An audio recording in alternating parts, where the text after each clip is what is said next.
আসসালামু আলাইকুম গাইজ, সবাই কেমন আছেন? আশা করি সবাই ভালো আছেন। তো আজকে আপনাদের সাথে শেয়ার করব গরিবের গরুর মাংসর রান্না। তো দেখতে পারতেছেন এখানে আমি ডিম ভেঙে নিয়েছি। এখানে 3টা ডিম নিয়ে এসেছি, আমরা যেহেতু 2জন মানুষ। তো এটা ভেঙে নেওয়ার পরে আমি একটু বসায়ও দিয়েছিলাম। তো এদিক দিয়ে একটু পেস্টটা আমি শিলটা দিয়ে মানে কেচে নিব আর কি, পাটায় করিনি। তো এমনিতেই করে নিচ্ছি আর কি। এদিকে কিছু আলু চুলায় রাখছি আমি। তারপর এখন আমি ডিমটা একটু উল্টায় দিব। কাগজে ভরে সিদ্ধ দিয়েছিলাম। আর মানুষের সামনে বা ক্যামেরার সামনে যদি উল্টাতে যাই, যে কোনো মাছ বা যে কিছু উল্টাতে যাই, তখন আমি হিমশিম খেয়ে পড়ি। তো ডিমটাও হয়ে গেছে, এদিকে আমি আবার টুকরো টুকরো করে নিতেছি।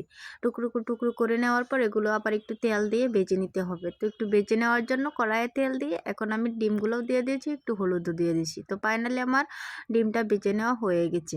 তো ডিমটা এখন নামায় নিব। নেওয়ার পরে পেস্টটা একটু হালকা ভেজে নিব। নেওয়ার পরে আমি এটাতে 2টা টমেটো কেটে রেখেছিলাম, 2টা টমেটো দিয়ে দিব।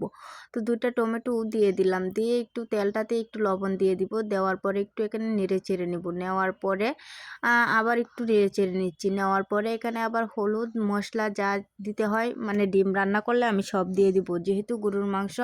তো গরুর মাংস যাবতীয় মশলা আমি এখানে দিয়ে দিচ্ছি। তো দেওয়ার পরে দেখতেই পারতেছেন একটু পানি দিয়েছিলাম। আমার মানে কষানোটা কতটা সুন্দর হয়েছে। এখন আমি আলুগুলা দিয়ে দিব।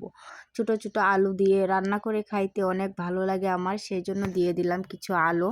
দেওয়ার পরে এখানে আবার একটু নেড়ে চেড়ে নিচ্ছি, যেহেতু ধোঁয়া উঠতেছে সেহেতু ভিডিওটা ক্লিয়ার হয় নাই। তো ফাইনালি আবার দেখতে পারতেছেন অনেকটা সুন্দরভাবে কষানো হয়ে গেছে। এখন আবার আমার ওই ডিম মানে গরুর মাংস টুকরাগুলো দিয়ে দিব। দেওয়ার পর আরও একটু কষিয়ে নেব।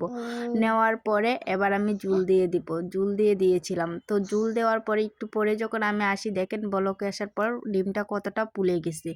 তো ফাইনালি এ ফুলে যাওয়া এই ডিমটা দেখতে আমার অনেক বেশি ভালো লাগতেছিল। তো এখন দেখতে পারবেন আমার গরুর মাংসের ফাইনাল লুকটা। তো দেখতেই পারতেছেন আমার তরকারিটার কালারটা কতটা সুন্দর হয়েছে। ভিডিওটা ভালো লাগলে সবাই একটু লাইক দিয়ে শেয়ার করে দিবেন। আল্লাহ হাফেজ।